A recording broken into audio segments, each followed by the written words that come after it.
Van Dyke Show, friends. Welcome to my YouTube channel. My name is KJ Ricardo, and today's video is a look at the science fiction episodes of the Dick Van Dyke Show. Today is National Science Fiction Day, so I thought it was the perfect time to feature these episodes. Science fiction became a really popular genre in the 1960s, and it's still popular today.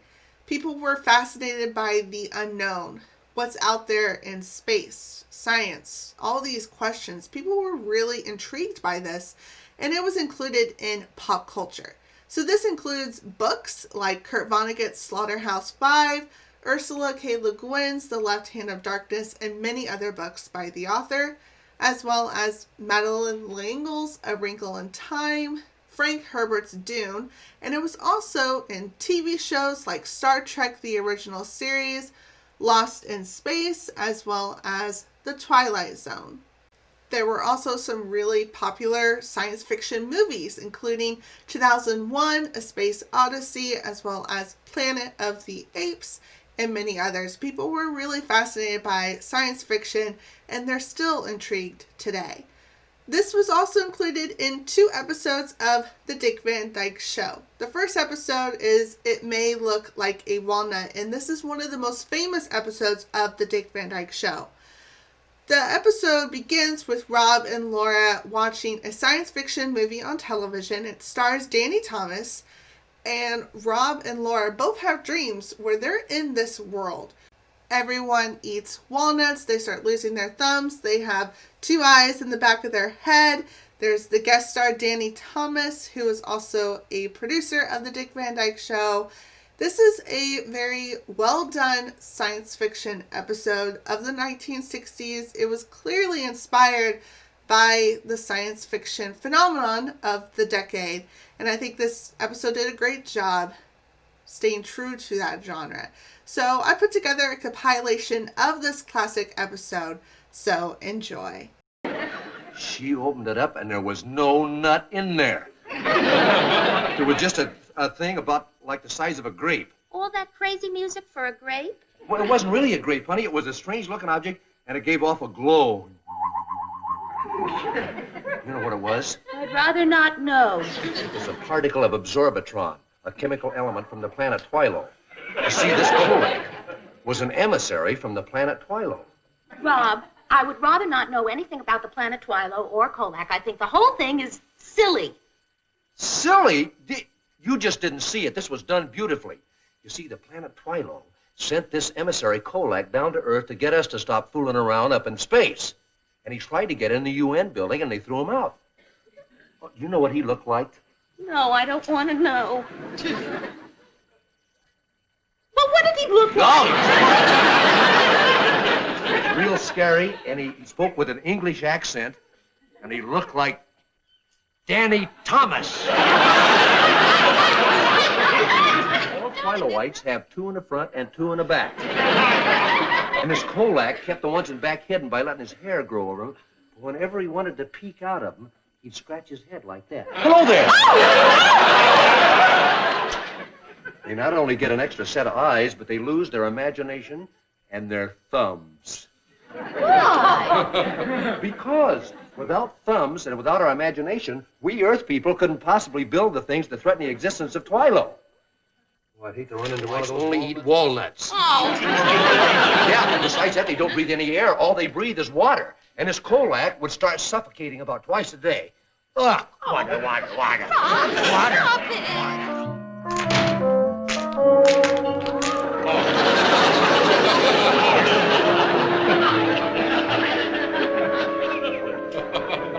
Oh, getting your morning breath of fresh air?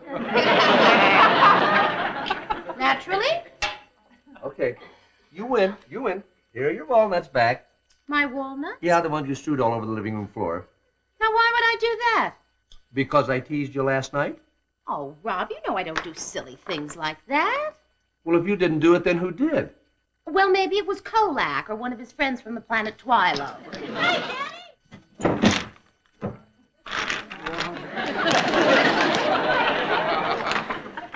See? You guys are very, very thorough. Oh, come on, let's get to work. Look, you guys. I don't know what you're trying to do. I don't know what you're trying to do to me, but the joke is over. You understand that? The joke is over. Now, I'll tell Laura how good you were, all right? Now, if it's not too much trouble, may we please get down to work? Rob, if I didn't know you better, I'd swear you've lost your sense of humor.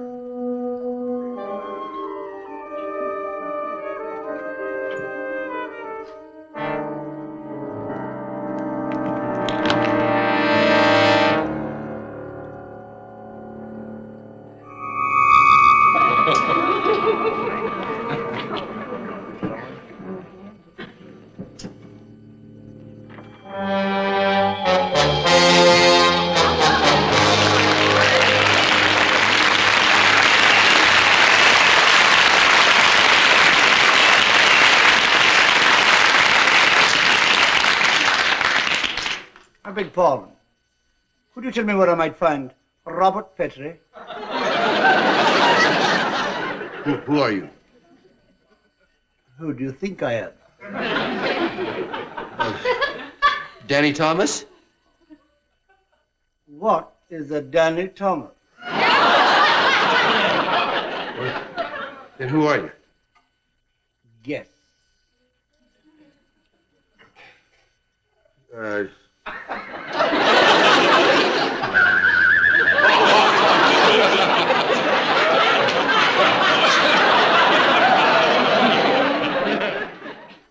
Oh, look. Where? You have a stain on your necktie. What? I don't see any stain. Oh, yeah, there it is. How did you see it from there? I have perfect 20/20/20/20 vision. Da-dee-da-da, da-dee-da-da.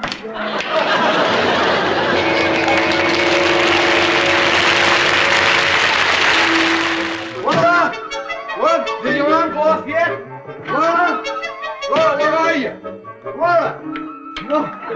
Danny Thomas put nuts in my hat. Laura? Laura, where are you?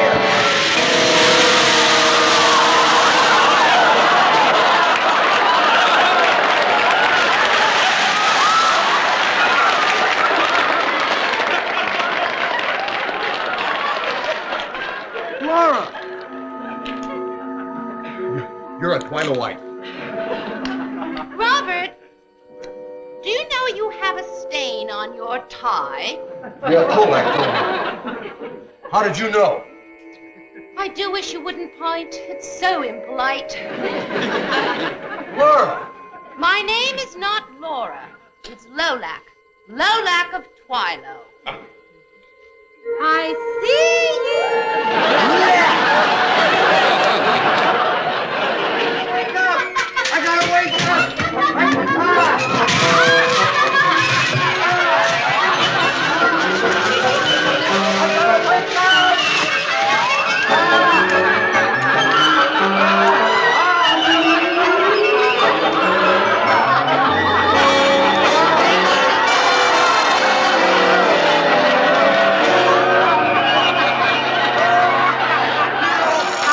The second episode is Uni Oofs, and in this episode, Rob is convinced that he saw a flying saucer outside the office window. Everyone else thinks that he was just sleep deprived, that he was dreaming, but he knows what he saw. He saw a flying saucer. This episode connects with the phenomenon of what's out there in outer space. Are there aliens? Can flying saucers come to Earth? And I think people still have those questions today. This episode connects with that phenomenon, and I think it's a really nice, humorous episode. I put together a compilation so you can watch this episode and just laugh along. What do you say? Buddy, Sally, it's a little late at night for playing games, if you don't mind.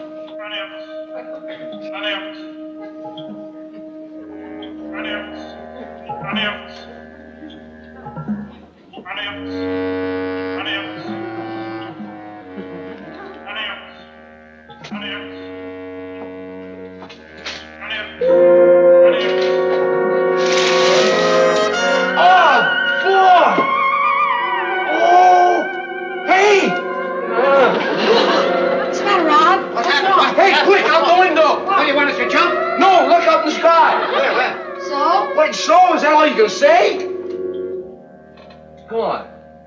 What's gone? Wow. The flying saucer's gone. I saw a flying saucer out there. It had lightning bolts on it and everything. Sure. What kind of lightning bolts? Well, you know, like Brick Bradford used to have on his shirt. Who's Brick Bradford? That guy in the comic books, you know. Hey, boys, you sure you didn't see Brick, too? It's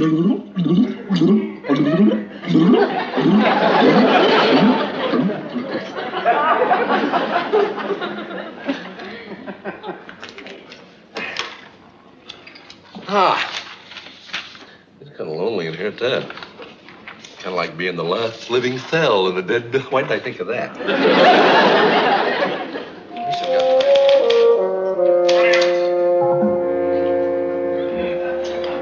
I didn't hear that. I didn't hear that either. I heard that.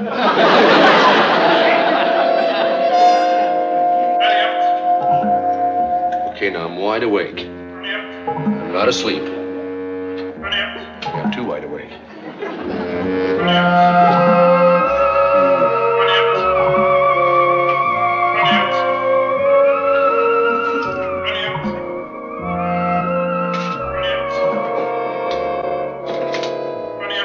There.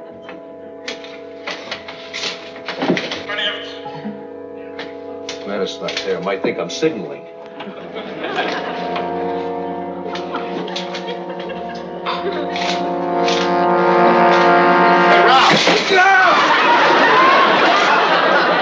do that. You scared me to death.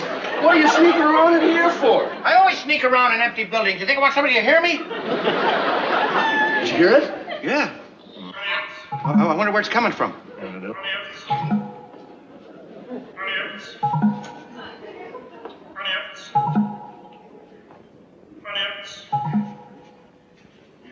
It's coming out of that ventilator.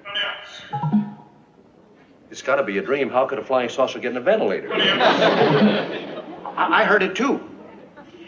Nora was right. The thing I saw was just a toy. Not just a toy. It's the ultimate toy. Here, look. That's my saucer. It flies. It zooms around. It hovers. Hovers. Yeah, it does that too. And it talks. It says "Uniups," doesn't it? What does that mean? It means that we have failed. We blew it. It's supposed to say Merry Christmas. Merry Christmas. Yeah, but I just can't seem to lick it.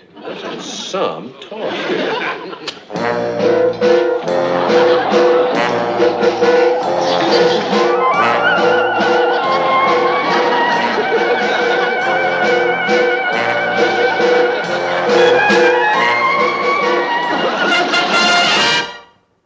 And that's it. That's all I have for you this week. I hope that you enjoyed watching this video and learning a little bit more about the science fiction phenomenon of the 1960s.